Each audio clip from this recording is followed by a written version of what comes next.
Bismillahirrahmanirrahim. Assalamualaikum warahmatullahi wabarakatuh. Dukung terus MR ABD Channel, channel kajian ilmiah aswaja dengan cara subscribe, teng. Jangan lupa tekan tombol loncengnya, karena menekan tombol lonceng gratis. Yang belajar hadis itulah, belajar hadis itu belajar sanad. Sanad itu sampai silsilahnya kepada Rasulullah sallallahu alaihi wasallam. Kalau belajar hadis tak ada sanad, itu sekedar namanya mempelajari saja, membaca namanya, tapi bukan mendalami. Kalau nak mendalami ilmu hadis, memang an sampai ke Rasulullah sallallahu alaihi wasallam. Kenapa Syekh Albani ditolak oleh ulama dunia?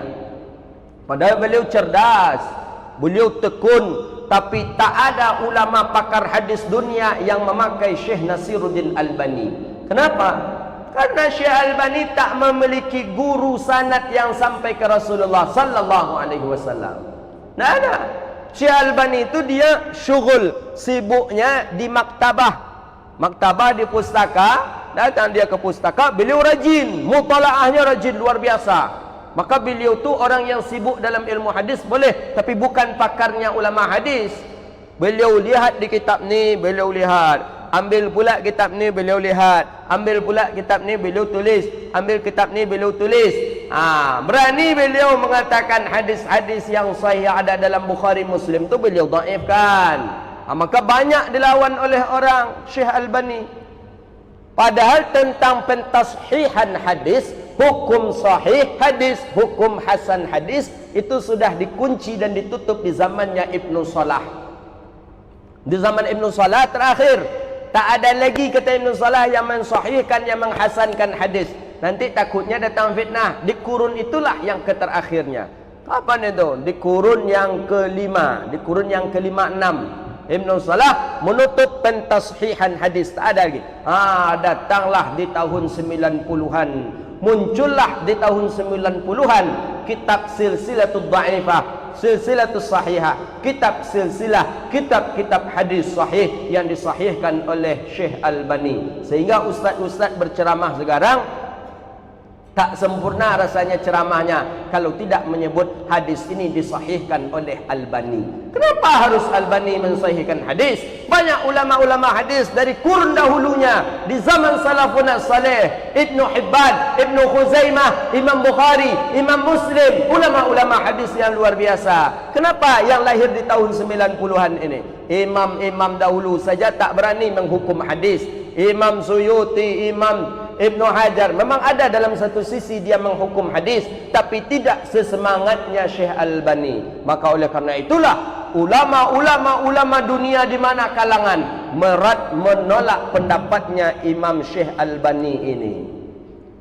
Maka lahirlah itu kita kenal dengan ulama muhaddis besar yang kita kenal dengan Syekh Abdullah Siddiq Al-Ghumari, ada Syekh Yasin Al-Fadani, lahir pula lah dari yang baru ini, yang luar biasa yang sudah meninggal dunia, Imam Said Ramadan Al-Buti rahimahullah. Banyak ulama-ulama yang merad kalamnya, yang menolak kalamnya Syekh Albani. Kenapa? Syekh Albani tak memiliki sanad dalam ilmu hadis.